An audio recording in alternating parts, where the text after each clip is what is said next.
3 kunmi 4 kun oldin Umidjonga payshanba kuni oluvdingiz. Qanaqa natija oldingiz?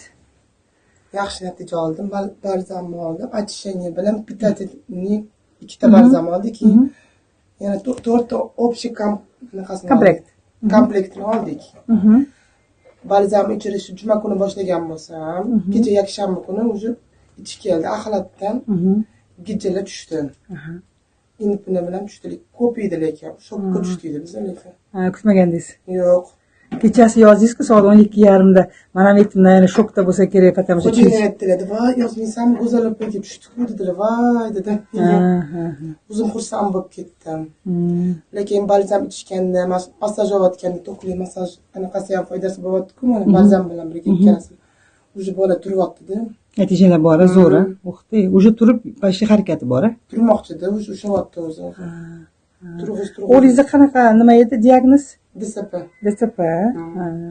Bemalol ko'taryapti-da o'zini. Bo'yinlarini ko'tarib, o'zi yotgan joyida ko'taryapti o'zini.